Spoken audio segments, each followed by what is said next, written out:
Okay, so hello everybody. Today I have a challenge for you.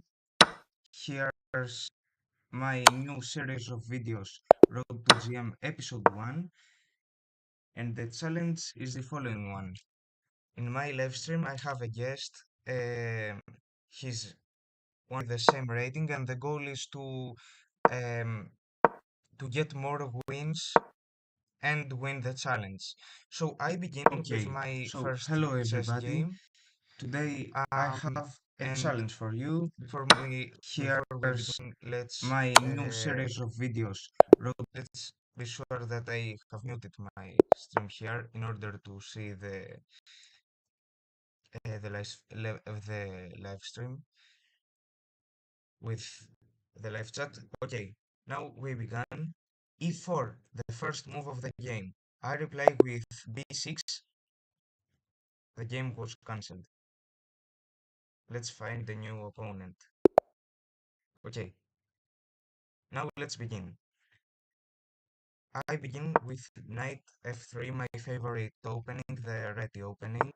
My opponent replies with d5. I play c4 for I go for a pawn break to the center. I capture on d5. Here he captures. I go for d4, which is supported by the knight and the queen. Now I threaten his queen. He pinned my knight to the king.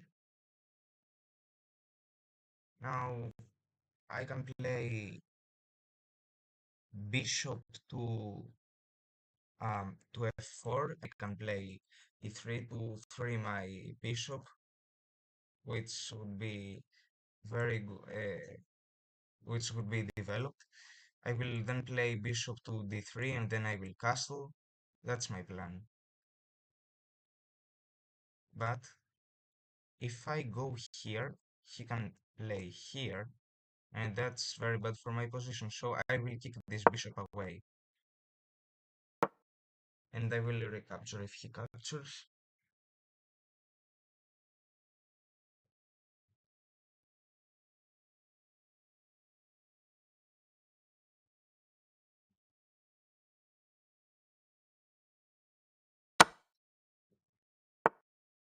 Very well.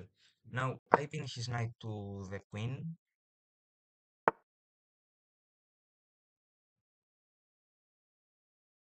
So now I can push my pawn. That's dominance, a chess principle. He threatens my bishop with his pawn. If I go here, he can go here. And if I go here, he can grab my pawn. So firstly, I will grab his knight. And now I will play bishop to d3, supporting my pawn.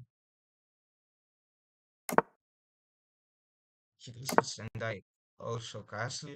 That's symmetrical on the board. Now I can foster a battery on the light square diagonal. His knight can also be moved in these squares, but this is not good for the black's position because it can be blocked very easily. So I will go for the battery and then I will push my pawn forward. If he goes here, he has a perfectly centralized knight. So I have to keep my pawns on d4 and d4 to have dominance at the center. I can develop my rook to the b file in order to control all these squares, and I can also play rook to e1 to support it. Uh, but I mostly prefer here rook to b1. And now rook to e1. If he goes here, I can accept the exchange, and then I will push. Okay, now what can I do? Uh, I can push my pawn here and then here. because if he captures, I grab the bishop, and also I can I can play pawn to c4 because this pawn is now protected and these pawns are also protected. Because if he pushes here, I will be able to play this move. But he can create a battery here, so that's annoying. Also, if he defender here, that's pretty weird. But he cannot capture with a queen here because he loses a major piece. If he goes here, I can go here, and after the exchange, my position is fine.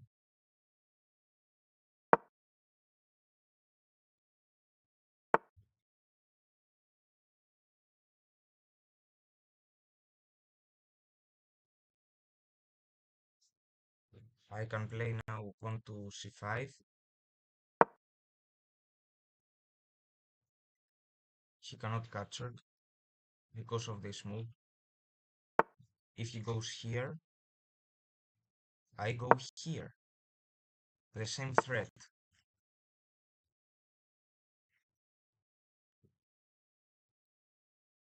Now I can move my queen on c3 to control the dark squares of the board, and also to protect d4 because the a4 pawn uh, does not need protection because of this tactic. However, I need even more pressure on this pawn to gain a free bishop.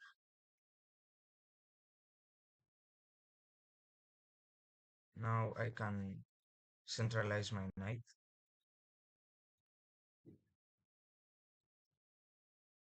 Uh, I will do it. And I block this square, which is vital for my opponent to create a battery. These squares are also blocked, so I have an advantage here. He wants an exchange. I will not accept it. And after this move, I can play pawn to e5 to block his potential moves, the potential moves of the knight. And then I will support the d4 pawn.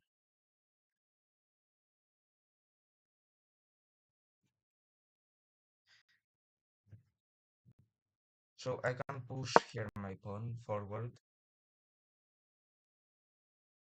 And if he captures here, I can go on a1 with my... He plays knight to f8 in order to play later knight g6 or even knight h7, but I can grab his knight with my bishop. And also, if I knight, and it will be completely useless, I capture. Probably he captures with this pawn. And now I control the entire a file.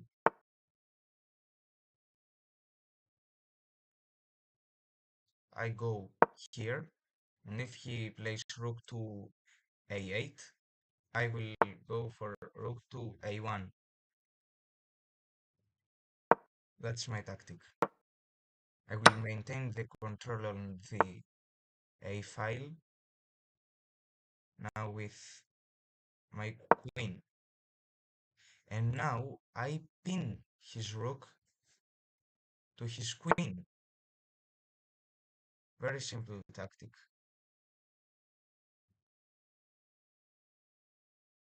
Now I will play queen to before blockading his pawn on the b file.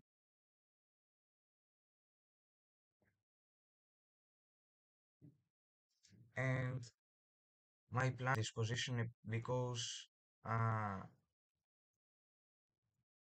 for the time being I don't have any attacking chances.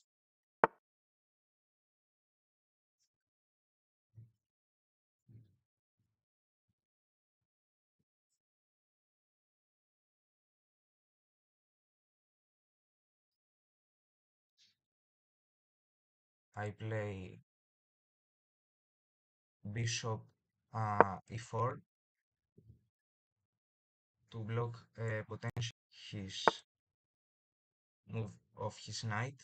But now my opponent just blundered because he gives me this free bishop, and if he goes here attacking my queen, I will grab his knight. So that's not a good move.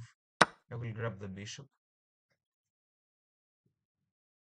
unless there is a tactic that I haven't calculated, but as it seems, so let's have a note that I won the first game, game 1, score, victory, player, George's Riddle Academy. And now we wait for Lefteris to play, who is a subscriber, a guest for the today's live stream. So stand by to connect him to the live stream.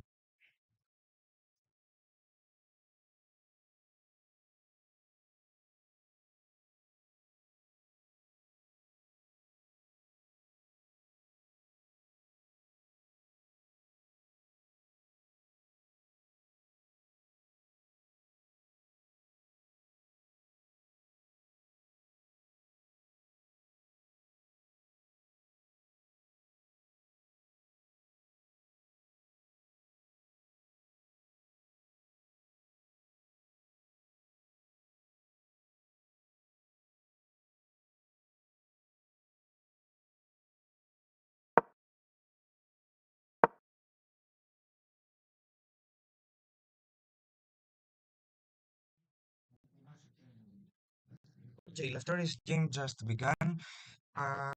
Now we see his position. His opponent played the King's Gambit, expanded to be accurate. He expanded his center. D4, E4, and F4 are controlled by his pawns. Now that's a potential pin. Lefteris connects the knights. Let's flip the board in order to be more comfortable. Okay, from the black's perspective, here Lefteris played a5 in one of his previous moves, which is an attacking move because he expands his king side a little bit. He goes for the pawn break here on d5 and e4. That's a closed position because his opponent pushed. He played a6 to kick this bishop away. He will probably go back. Okay, he went back on a4. Now he unpinned his knight from his king with bishop d7. His opponent may go for a pawn break here or even play knight to c3 or knight to d2. Yes, knight c3, as I said previously, a developing move. I don't know if he will castle because it is a little bit dangerous with the pawn on h5. He will probably go for a knight to f5, an attacking move, in order to turn all his pieces to the king side and foster a dangerous king side attack. Here he has three attackers on the d4 pawn, whereas his opponent has only two defenders. That was a very good move. His opponent went to e2, no, queen to e1. Crazy. Now he can grab the pawn. That was a serious mistake by his opponent. And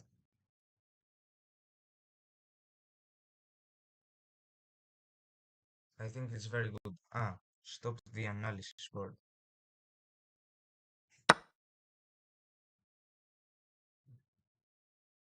He does not want to see the analysis bar, probably.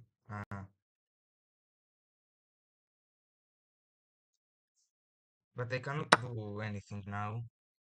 Uh,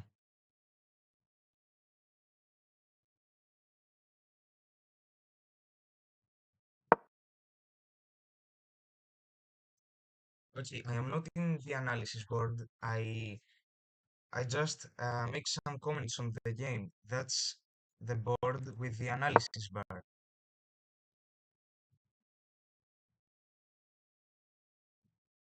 Anyway, uh, now he thought of the move knight to g3 because if he would capture here, he would go here.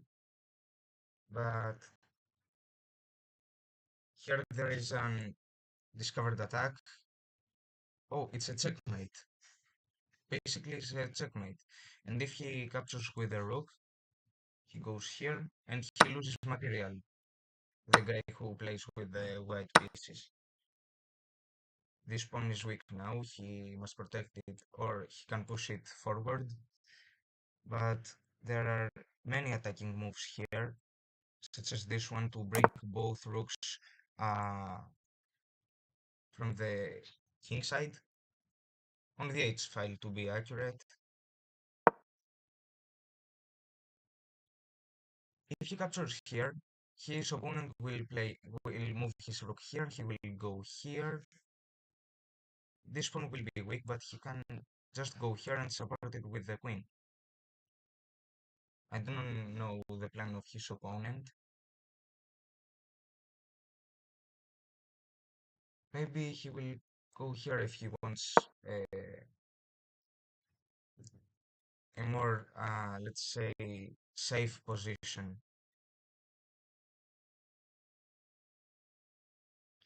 Because this bishop is vital for this diagonal in order to limit the movements of the white king.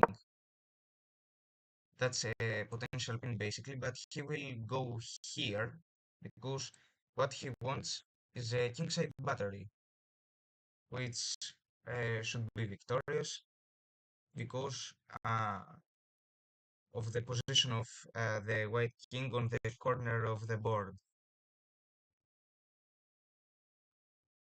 Maybe the score of the challenge will be 1-1 because this game is better for the black pieces.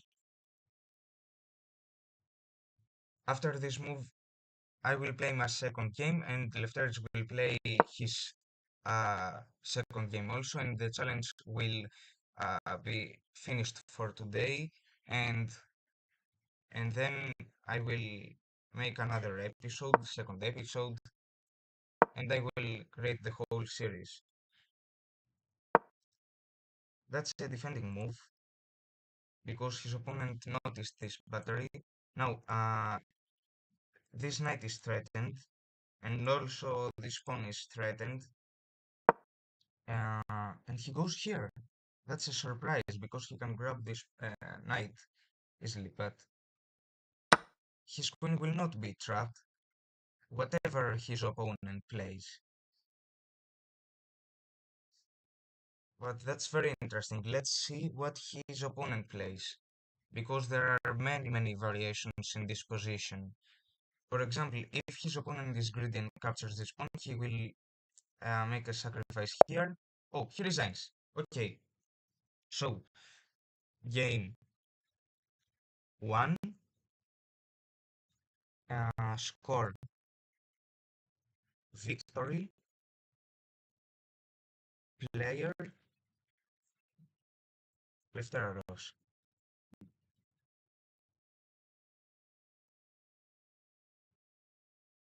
And now game two begins. It's my turn now.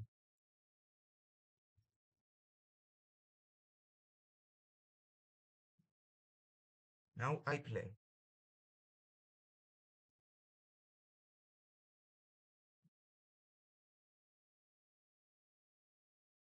Okay, that's my opponent. He plays the Polish opening. What a surprise.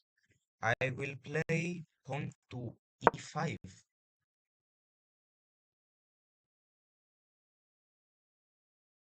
He will probably play bishop to b2 to threaten this pawn. So If I capture here, he will capture here, and this pawn will be weak, but I will play here. If he supports, I will create a very strong center on the board, which is fascinating. He thinks a lot about his second move, because the Polish opening is quite rare in the chess world today, and not a lot of players know the many different variations of this opening. Okay, here I can capture it, but I can also support it. But if I go here, he will push his pawn forward, and if I go here, he can go here and here, and I lose the pawn. So I will simply grab the pawn, and if he grabs, I go here. Quite simple. And I have an advantage in development. And I go here to threaten his bishop. If he captures, my queen supports. I will play d4, d5 to open a little bit the center. I will pin his knight to his queen. Now I can create a battery diagonally, and I can turn my pieces to his king side to prepare a major king side attack.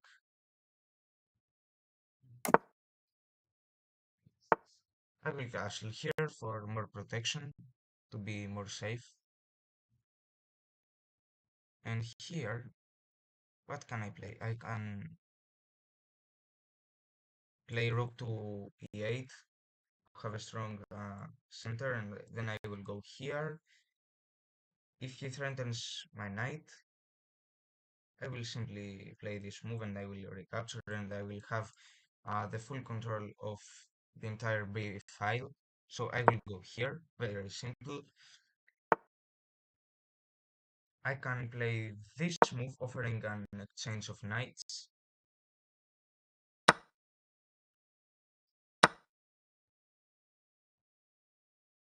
Wherever his knight goes, I can grab this bishop. If he grabs my queen, I will grab his queen. But do I lose anything here?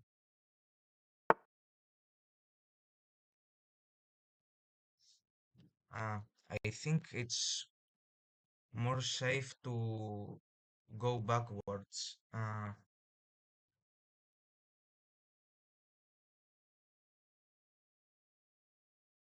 think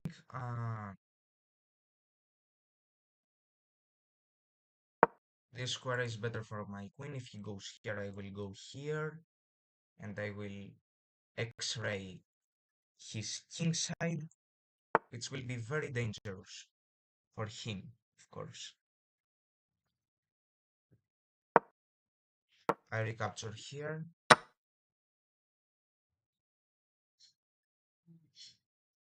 If he goes here, I go here, and then he goes here. Ah. Now I can bring my rook here in order to go on h6 to grab his knight because of the pin. So let's go for it.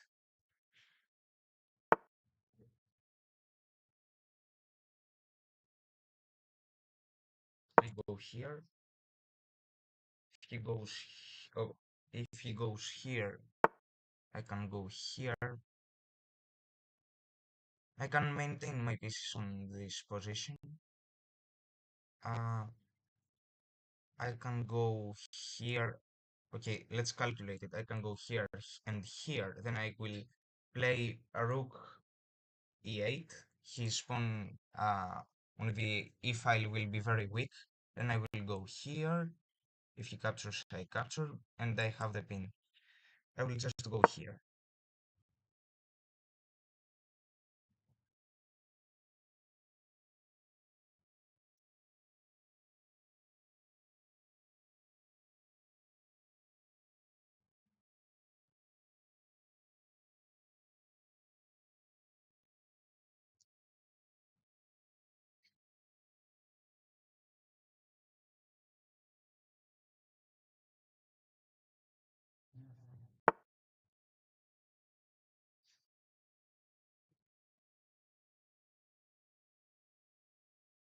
Oh, that's great. I can play knight f5 and then I can grab this pawn in order to fork his major pieces, his queen and his rook. That's great. Oh, and now I can play rook e8 and my position is very advantageous.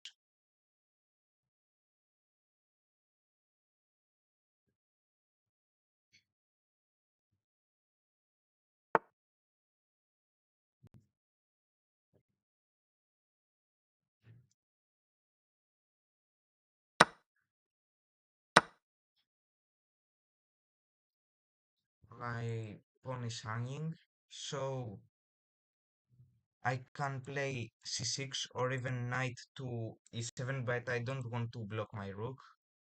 If I go here, he can threaten my knight, but I can move it here. Uh, or even, what can I play?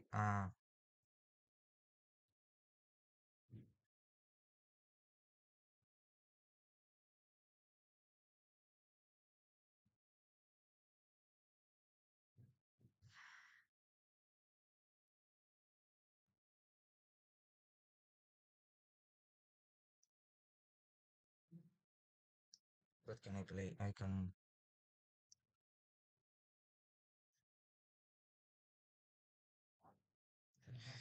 Okay, let's think about a sacrifice here. If I just play,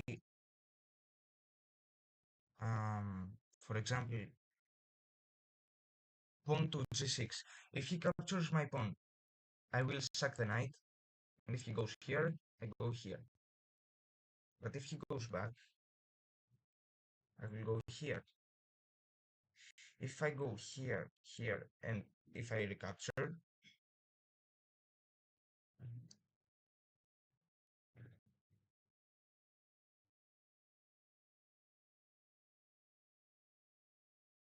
I cannot leave it. I cannot just leave it unprotected. I will play here and then here.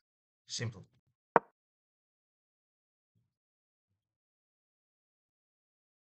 And then I will go here and I will create a strong battery on the H file. He will not be able to push this pawn here. Now he threatens my queen. If I go backwards, he will create a battery, but I will fork his pieces.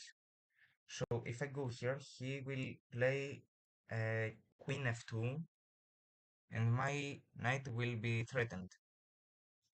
So I will go here then, and it will be protected because of the pin.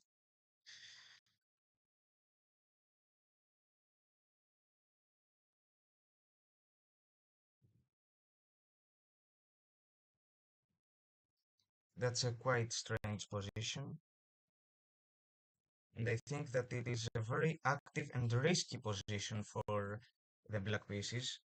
And I think that now white has a lot of attacking chances because I had an advantage, but I don't think that uh, I also have uh, an advantage at the moment.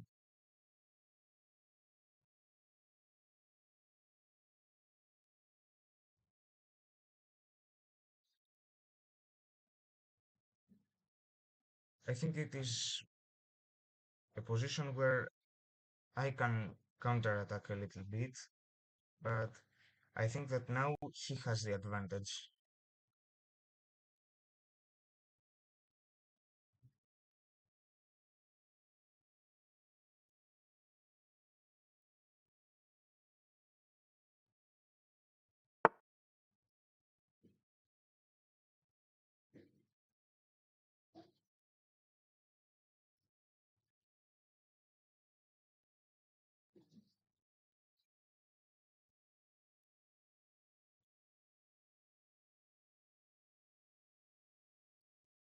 Oh, okay, I returned. He created the battery, threatening my knight on f5, I only have one supporter on the square, so I have to protect it somehow. I can move my rook here to support it, and I will play it. It's my uh, best solution here, because if he pushes, I have uh, the pin here. I don't have the pin anymore, but I have a very interesting move here. I have knight captures g3, because if he captures with the queen, I recapture. Oh, he goes here. That's very interesting, and he just resigned. So it's the turn of my subscriber here, and now he plays his second game. I copy this message and I write game 2. Victorious. Great. It's turn. It's the turn of Lefteris. So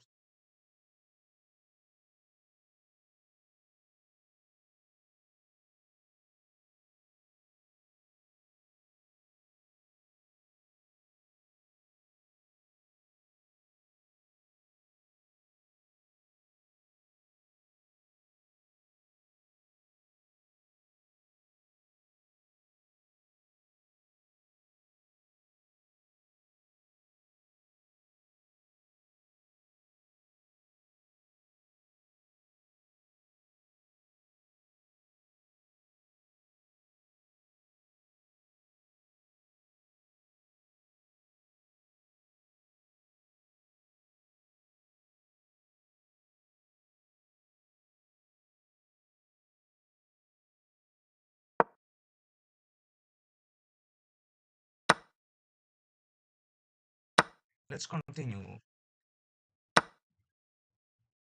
Oh, let's go back a little bit to see what which opening did they play? They played the Sicilian defense, the closed Sicilian with knight to c3, pawn to e6, a very common pattern, an exchange at the center, check. He grabbed the pawn, he took the advantage here, and he grabbed the pawn here. Now the black pieces have the control of the g file. He can create a kingside fianchetto, and then he can castle. Um, I think that he can also take the knight with the bishop in order to simplify the position, because he's +2 in material and he has a serious advantage that he can um, have the edge over thanks to this advantage, because he has many attacking chances. Okay, if he does not capture the knight, he can go back to b2. He decided to capture it, and now he offers a queen trade. His opponent rejects, and now we are on the life position of the game. He pushes his knight forward, attacking this bishop. He also threatens h7, and then he prepares a fork to his opponent's queen and king. Now his opponent threatens his queen, he can just go back. That does not affect a lot the position. He can just go back. I don't think that it is a strange move. He can maintain the pin on the e file, and if his opponent castles from the king side, he can also castle king side to add protection to the e2 pawn. Oh, strange. He played knight d4, preparing a fork, but he can just castle here. Or yes, bishop to d3 is such a good move. I don't condemn it.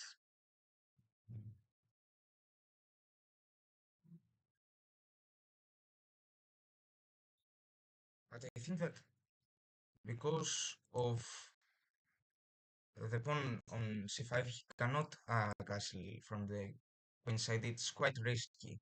He drops his winning chances by making this move. He castled indeed. Let's see what follows next.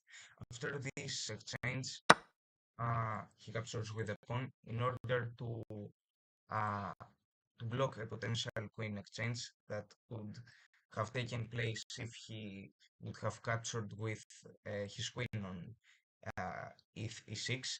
Now my subscriber can simply play g3 to protect his pawn. Can also castle queenside. He he grabs the pawn. Wait, that's a blunder. He lost the bishop because then queen captures, and now he creates some serious threats to white's position. Quite devastating. I think that white had many winning chances, but now I think that the position is devastated after this serious blunder. What can he do here? This pawn is weak, but his pawn here is also weak. So what he can do? There are two attackers here, one attacker here, and his king is centralized, whereas this king is castled, but exposed. That's my point. But what can he do in this position? He plays here, but the player with the black pieces can fork his king and rook because the knight, which can go to c2, is protected by the queen. Yes, here he captures the pawn, the rook, I mean, probably. Yes, he gives a check. He should play king to b8. No, he offers a queen exchange. Now white should not exchange queens, but I think that here is unavoidable. If he goes here, his opponent will play queen to c2 check. He will go here, here, and after king to c2, he will be protected, but he will not have a lot of chances. I mean, his rook will not be able to do anything. He will just threaten this knight. This knight escaped from this uncomfortable position, threatening his queen, the white queen to be accurate.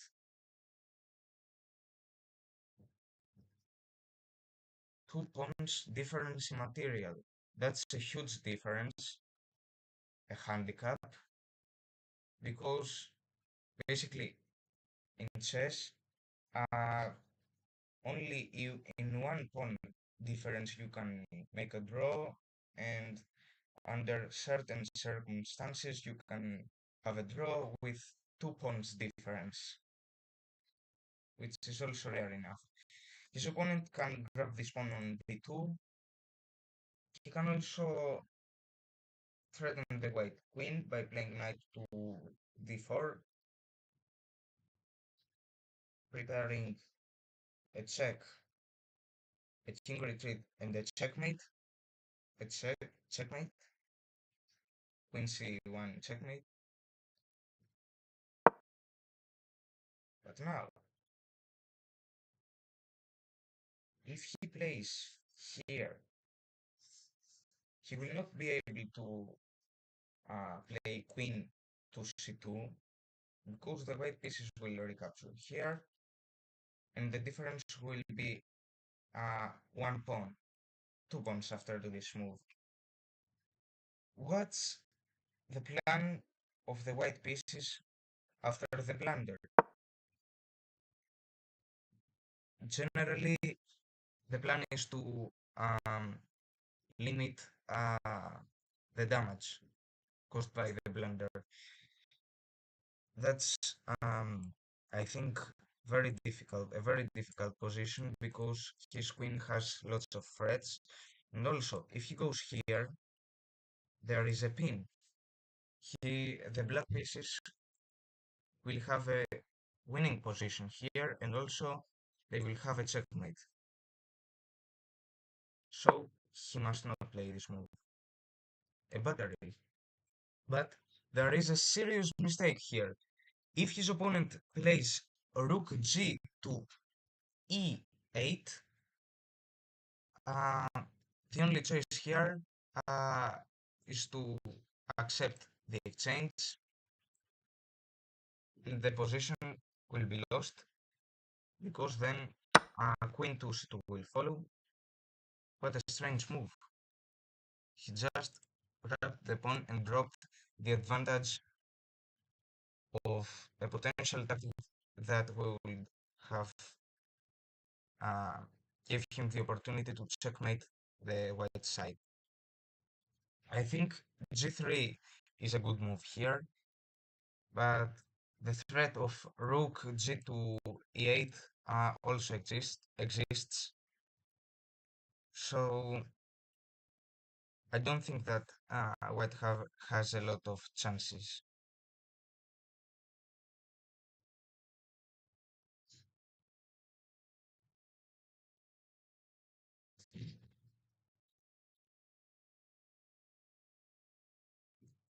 Uh, I wouldn't even have managed to defend this position because there is no point on defending it.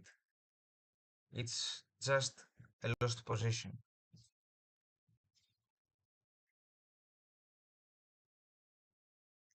I mean, if he just gives a check here, uh, Lefteris played queen e7. I don't know the purpose of this move. Probably, yeah, I don't think that this offers him a lot of attacking chances. He will he blocks the check here, but his opponent will capture the g2 pawn with the rook, which is very devastating.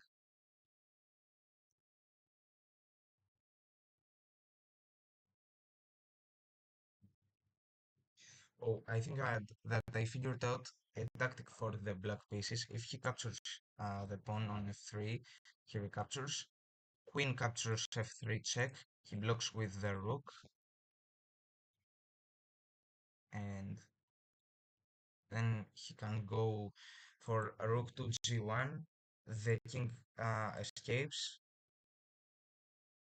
Check. King b2. Nothing. This pawn is hanging. Generally, this pawn chain is hanging because this pawn supports this pawn. He cannot push because of this move of of the black knight and the threat on these two pieces.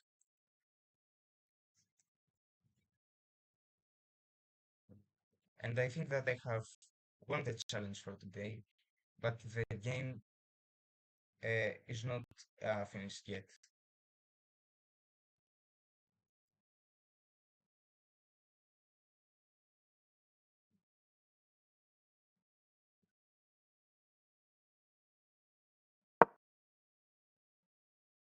Very strange. Queen to c5. Queen captures g2. The engine says that there is a mate in 12 moves.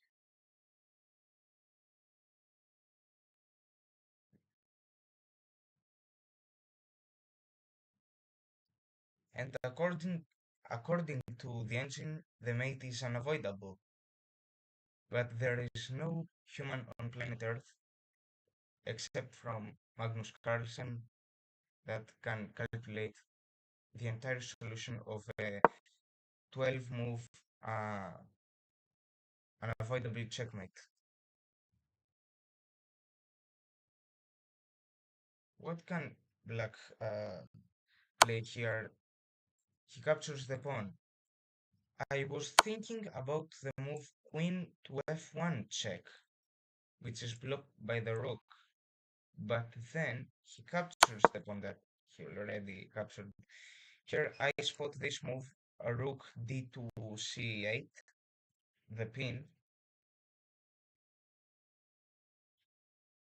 and after the exchange, the check of the rook, he will probably capture.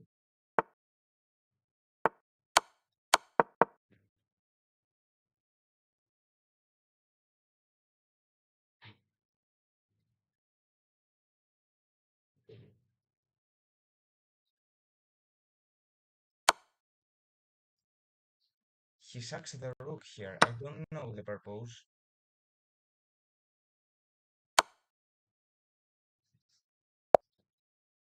He just decelerated the mate and he resigned. So let's copy this note. Game 2 score defeat with capital letters, player left arrows. Okay, final score of this challenge 2-1. Winner of the challenge, George's Riddle Academy.